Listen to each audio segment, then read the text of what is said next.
Insider Fishing Report is brought to you by Yamaha. Reliability starts here. Guy Harvey Clothing by AFTCO. Bass Assassin and Saltwater Assassin. The best lures, period. Blue Water Outriggers. Everything for your outdoor adventures. Croakies, made in the USA. Drummond Community Bank. Costa. See what's out there. And Lumber Rock. It's got the punch of a heavyweight and the pounds of a lightweight. Welcome to the main event featuring the new Yamaha 4-stroke F70. Tipping the scales at up to 142 pounds lighter than its 4-stroke competitors. That's a class-leading power-to-weight ratio. A haymaker of a whole shot. Surprising mid-range punch. Incredible fuel economy. And industry-leading innovation, performance, and reliability. The Yamaha 4-stroke F70. Reliability starts here. Hey, what's going on here? You want the long or the short answer? Long, I guess. Chevy's having a great deal on the 2013 Silverado, but you better hurry because we don't want to see a grown man cry spectacular. What's the short answer? Nice. The Chevy Memorial Day sale. Now get the 2013 Chevy Silverado All-Star Edition with a total value of $6,750. Plus, current Chevy truck owners can trade up for an additional $2,500 trade-in allowance and get America's best pickup coverage, including 2 years of scheduled maintenance. What is CCA? CCA has been representing recreational fishermen for over 25 years, and when your rights to fish are threatened, the CCA is there to make sure government regulators are making sound decisions. I'm a life member of CCA, and when fishery decisions are being made, the CCA in the room is fighting for our recreational rights. We need to give our kids the same opportunities to fish as we did. Do what I did. Go to ccaflorida.org and join for only $25 so you can protect your recreational angling rights.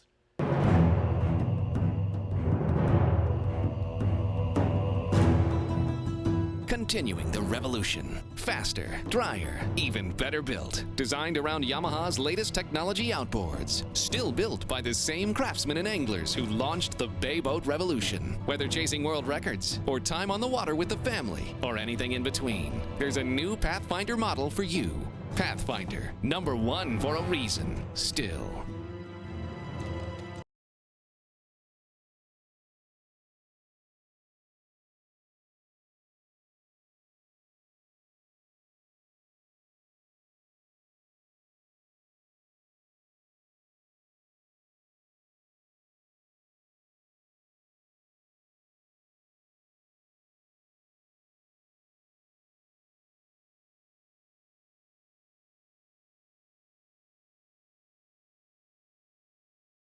All of us on this. And as promised, the Chevy Florida Insider Fishing Report is going on tour. Catch Captain Rick and the rest of the gang at Fish Stock at Riverside Park in New Smyrna from noon to 4 p.m. on May 25th. Now it's time to welcome our special guest. Edward Bailey is here to introduce us to something very big from Chevy. Welcome back to the studio, Edward. Great to be back, Rick and Lauren, as always. Good to have you here. Great to be here, especially as we introduce the all-new 2014 Silverado to the state of Florida. All right. Yeah, I like it. I like it. It's not just another pretty truck. This truck is more capable, it's smarter, and it's going to give you everything a truck buyer is looking for. I know the first shot that we looked at coming into this set was the interior. And when you look at the new radio that has the integrates with your smartphone and the navigation, but you can get your Pandora and your Stitcher through that. But it's the beautiful interior. It's also the capability inside the cab that allows anybody that's out there in the work field to, to plug in their laptop or store it. It's just much more capable inside. But the outside, obviously the outside is much better looking. It doesn't have a ton of changes outside, but again, it's the capabilities under the hood. Like the 4.3 V6, the V6 that's in it, or the V8 that we had. And keep in mind, our V6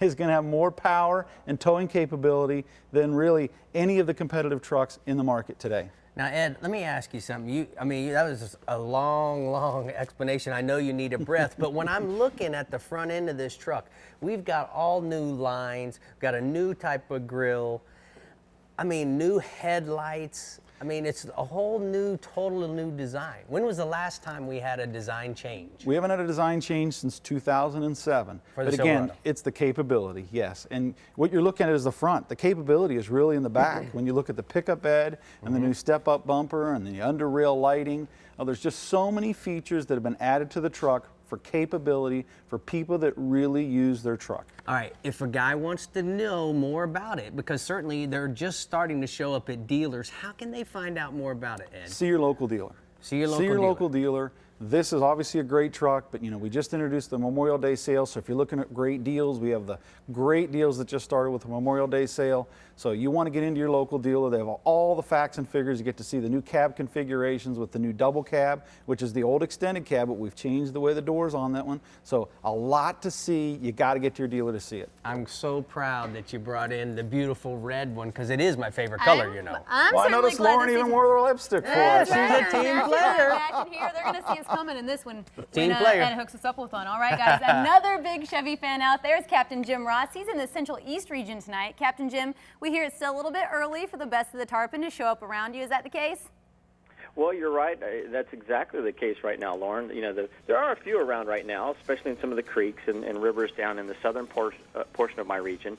But if most of the Central East anglers out there are like me, they just can't wait for the first week of June to get here, because that's when we usually get a large push of the Silver Kings moving up into this section of the coast, mainly along the beaches, but they also get into the rivers, especially like the Sebastian River and the southern portion of the Indian River around the inlet.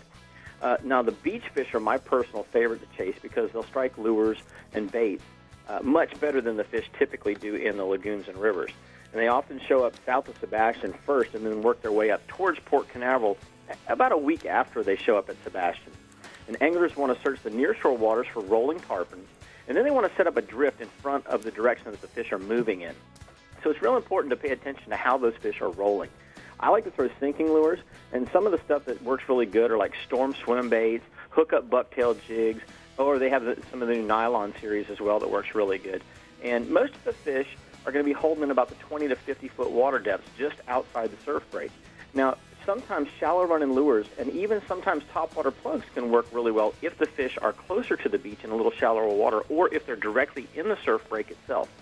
Now, live bait is always a top producer, and I like to drift live mullet or live pogies around those tarpon schools. And I rig them on a 7/0 or 8/0 VMC model 7385 tournament circle hook. That's become my favorite tarpon hook. That thing just grabs them and locks in, and I love that thing. Now, our average beach tarpon weighs about 65 to 100 pounds, but there's a lot of fish over the 150-pound mark that are caught on a regular basis. You just got to put in your time and obviously have some heavy tackle. Now, we've also got dolphin offshore right now, and the dolphin numbers have been steadily increasing over the past couple of weeks along the western edge of the Gulf Stream. And then even recently, we've had them all the way in as close as 120 and 140-foot region on some days. Trolling small to medium-sized ballyhoo or skirted ballyhoo is the best way to locate them. And if you come across a weed line or some other kind of floating debris like that, be prepared to stop on some of those larger patches and try to use some chunk baits or some live freeline baits to see if there's any larger fish holding down below those extra special features. The average dolphin right now is running about 5 to 10 pounds, but we've got a few larger fish up to over 30 pounds and that are definitely possible, and it's going to get better as this month goes on. All right, let's go inshore, bub. Sure thing. Rick, our inshore bite has been fantastic up until the last couple of days. And I'm sorry to report that, but the bite the last couple of days has really gotten tough. Now, there's a lot of redfish and trout still being seen out there, but anglers are having a hard time finding them. I tell you who is catching them on a regular basis, though, is the guys and gals that are fishing along the surf using pompano and whiting rigs with little bits of shrimp. They are catching redfish out there on the beaches right now. But, the guys that are fishing inside are not doing nearly as well. Oak Hill is typically a great place, and all through the Edgewater area, it's typically a great place. There are some holding around docks and oyster bars there, but not nearly as many as what you would normally expect.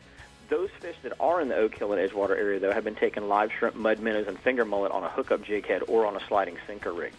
Now, down to the south, all three lagoons, the Indian, the Banana, and the Mosquito, anglers are going to want to get out very early and throw skitterwalk topwater plugs. If it's super calm, though, you're going to have to throw a soft plastic jerkbait or something that doesn't make much noise. Once the sun comes up, switch over to live shrimp, live finger mullet, or some cut baits of those two varieties, especially in the Indian and Banana River Lagoon. Now, between Tiger Shoal and Widgeon Bay on the east side of the Mosquito Lagoon, live shrimp have been working well. Cut mullet, cut ladyfish, and cut pinfish have also been working pretty good as well. Fly casters need to pay special attention because the fish are eating small crabs right now, so small black flies will work really, really well. And then I had a little picture of myself. I actually got to fish instead of pole the boat for a change. And so I got a chance to pull on one of our typical size redfish that we're catching here right now. Nice fish. Quickly on the trout, Jim. Gotcha. Same place as the redfish are right now. The larger fish are holding in the shallows, especially in the Banana River and in the Indian River near docks from basically Rockledge southward to about Melbourne. Live finger mullets seem to be the best way to get a hook up on them right now. But topwater plugs early and late are still working very well on those bigger trout, especially near spoil islands and drop-offs in the Palm Bay through Vero Beach area. And most of the trout are fitting into that 15 to 20-inch mark, Rick, but some of those fish are hitting the upper 20-inch mark, so we've still got some good quality gators around right now. All right, great job for the CCA Central East region. I'm going to go ahead and get to the hot spots, what Captain Jim recommends. Guys, this weekend, he says, inshore, redfish on Tiger Shoals in the Mosquito Lagoon, use topwater plugs early, and then switch over to live or cut bait later on in the day. And then offshore, grouper on structure, 180 to 260 feet of water, use large live bait fish on a standard bottom rig. The Captain Harry's Fishing Supply Southeast region is Captain Jimbo Thomas's area. And Jimbo, last time you told us you practically have a petting zoo of tarpon near your marina. Are the tarpon that easy to come by in the Southeast? There are plenty of them. We do have some great tarpon fishing here in the Southeast region. And we've got resident fish, which are those ones that we catch around the dock, or actually the ones around our dock, we don't fish for them, but the ones you see around the docks. And also there's resident fish that stay in the inlet year-round. And then they're joined by migrating fish in February through June. Now, all of the deep water inlets and their adjoining beaches, they hold tarpon as well as the deeper holes and the bridges of the Intercoastal Waterway. And right now, the tarpon fishing is excellent in most of the inlets, but government cut has by far been the best. I've been talking with Captain Bouncer Smith.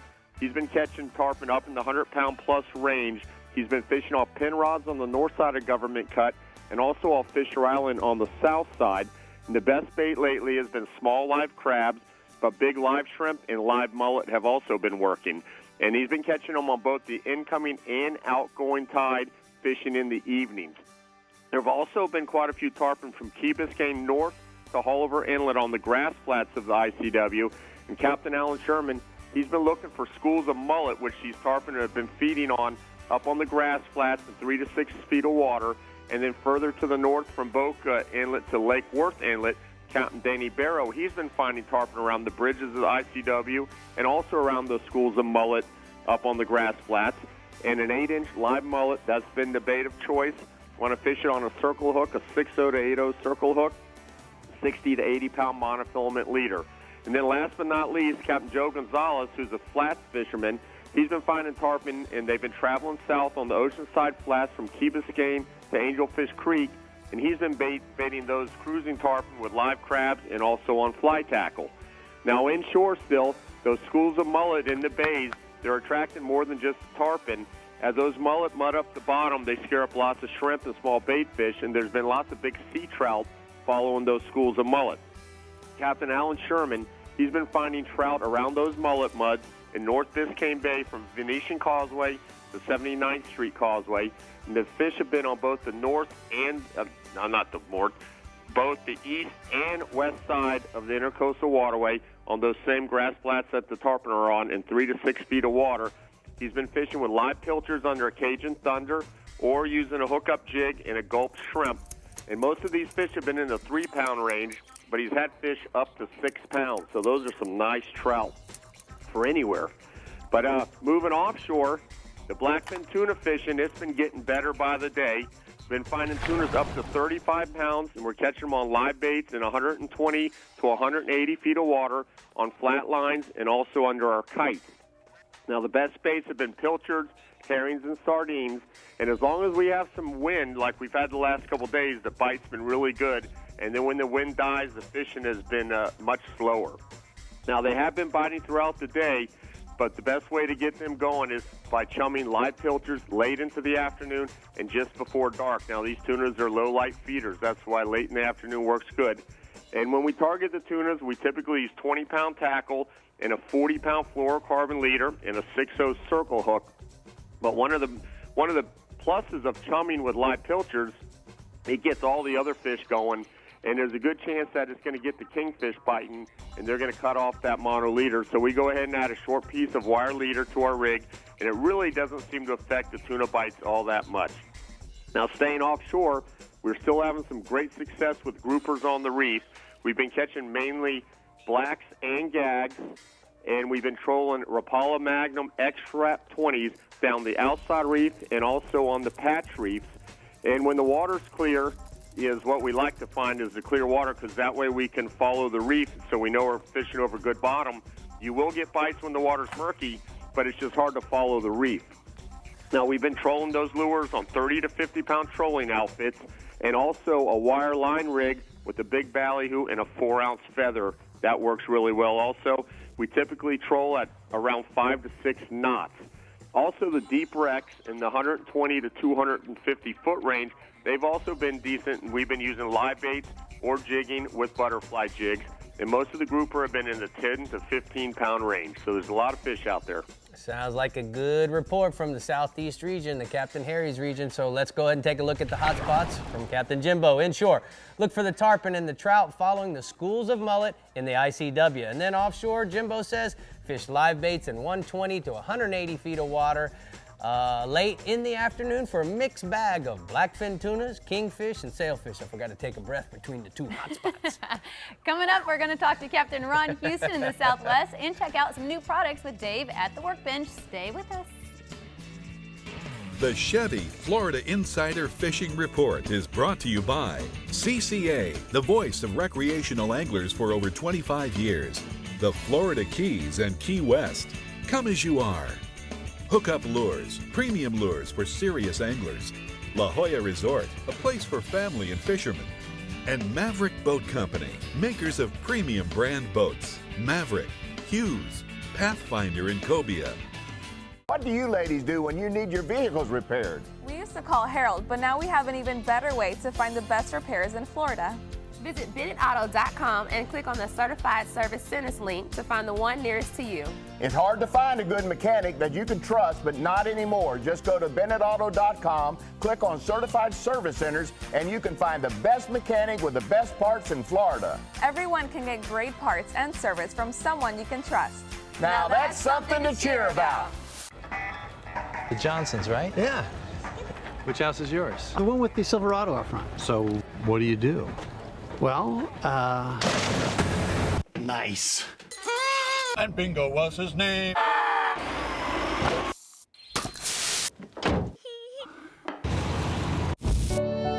The Chevy Silverado, the most dependable, longest-lasting, full-size pickups on the road. For work, for life, Chevy Silverado.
Every week we talk about new products right here at the Jägermeister Workbench. This Yep. is where you make your money, Yes, so yep. go ahead, make some. Well, first off, we're going to come out here and talk a little bit about this Pelican cooler. This is Okay. the new Pro Series. It's, you know, Pelican makes great cases. You know, we all use them for our cameras and stuff, and they just started making coolers. This is a 96 quart cooler. You know, hold everything you want. It's got 2 inches of foam all the way around, roto-molded. It's got these really cool handles that you can never let go of, and they're molded in so you can tie them down if you want to. You can tie it down to the deck. Got a nice O-ring here to keep this thing ice in there forever. What's really cool, I love these latches. These put down latches, and you push this button and they pop up, and they won't pop up unless you push that button. So they won't, you know, that's a cool thing. That makes it raccoon-proof. Exactly. Stainless steel all around, all the stuff. It's got these really nice rubber feet on the bottom to keep it from sliding around on the deck. You know, Pelican makes excellent products, and you know, everybody's making great coolers nowadays, and Pelican just jumped into the fray with that one. It's pretty cool stuff. All right, what else you got, Dave? Well, you know, when we go offshore fishing, we use some pretty big stuff. You know, our rods and reels are sometimes worth $1,000 a combo, and we don't like them to go over, especially if we're in rough seas and stuff, running in and out on a center console.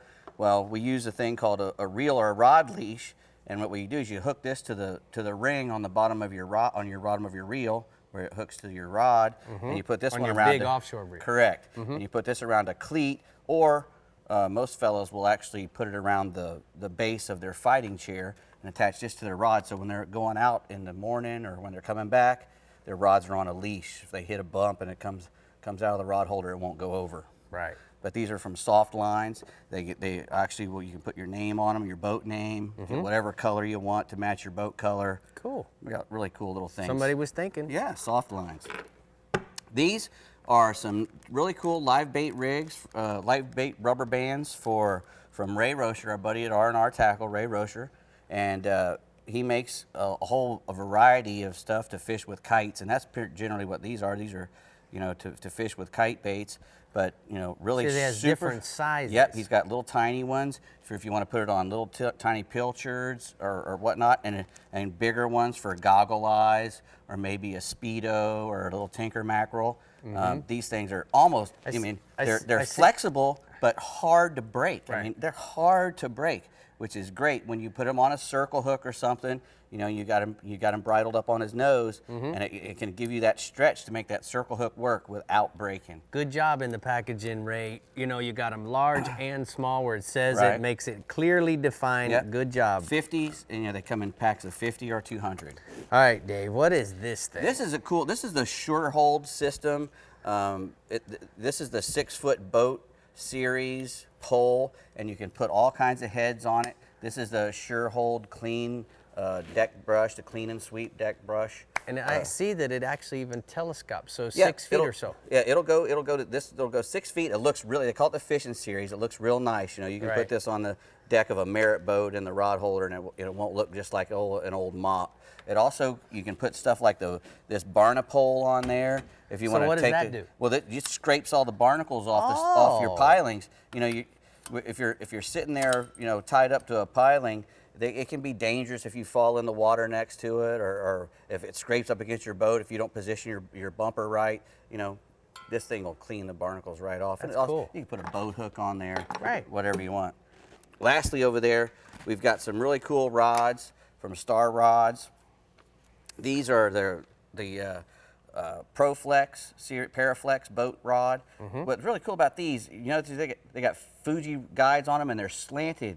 You know, they're slanted to be tangle free. If you notice that they're slanted up like that, the same way the conventional and the spinning. These are 7-foot heavy. Talk about a tarpon rod. This would be a great heavy spinning rod for tarpon. Well, It's I'll 30. try it out and let them know how it works. It's 30 to 100 pound braid. Same with this one for the conventional. A Paraflex. This is a good boat. This would be a great boat pole if you wanted to catch, you know, put you a little Finor on here, or a little pin conventional reel. It'd be a great little sailfish rod. Even it might be a little heavy, but 30 to 100, I think you could catch them fine. My reactor's telling me you're out of time. All righty. Well, there Lauren, we go. Lauren, where are we going from here?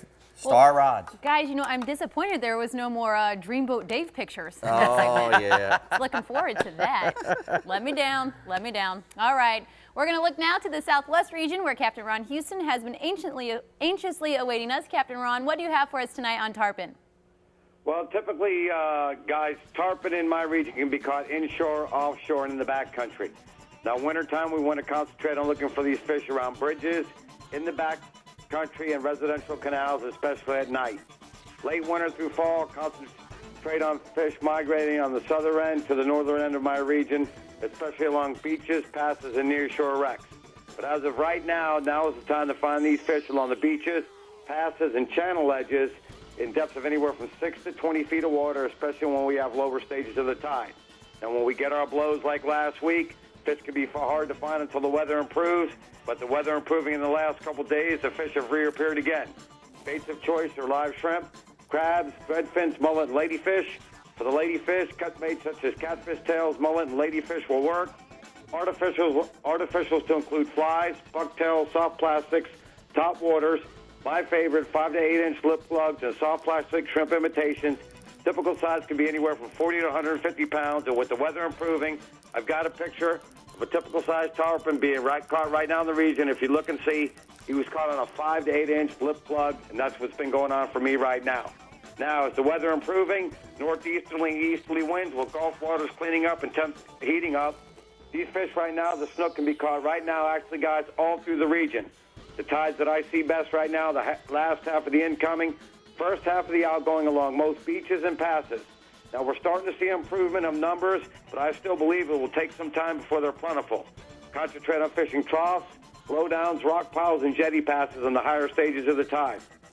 Baits of choice can be the 5-inch bass assassin dye dappers and shads in white, chartreuse, glow, Houdini, and smoking shad.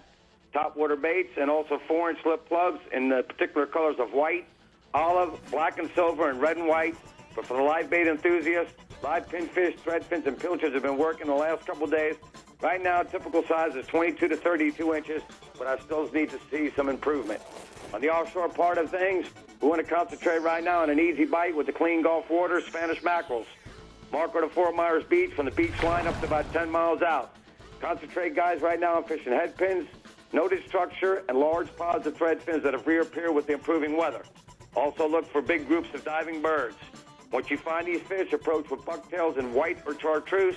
Silver spoons will also work, but with the bait reappearing, live pilchers are working well to keep these fish chummed up. Also, while you're in these schools right now, drop down below with a large thread or blue runner for scattered kings. All baits should have a tracer wire. Typical size of the Spanish right now in the region are 2 to 5 pounds, with the scattered kings 8 to 15 pounds. Good weather we're having right now also. The grouper bite's been good, and most boats can be getting out in the areas I've mentioned. Concentrate right now from Fort Myers Beach to Stump Pass, fishing anywhere from 18 to 27 miles out with the moderate weather. Concentrate on hard bottom. Anchor up once you find groups of fish, or you got to drift until you find these fish and then anchor up. Baits of choice relatively have been the live pinfish, cut herring, squid or sardines, but a little tip, sardines have been working better. Easier limits caught, 18 to 20 miles, 7 miles out. Like I say, with the beautiful weather, should be no problem getting your limit of red groupers. Always a very thorough report from the Midnight Rider, Lauren. All right, I'm going to go ahead and take a look at the hot spots from the Southwest region. Captain Ronnie said inshore, redfish and trout. Early in the morning, outgoing Coon Key to Round Key. Outer Gulf points, walking the dog with a skitter walk. And then offshore, permit, Wiggins Pass to Redfish Pass fishing structure. 5 to 20 miles out using live crabs. Okay, when we return, guys, we're going to take a look at the Central West and the Northeast regions. There's much more to come on the Chevy Florida Insider Fishing Report.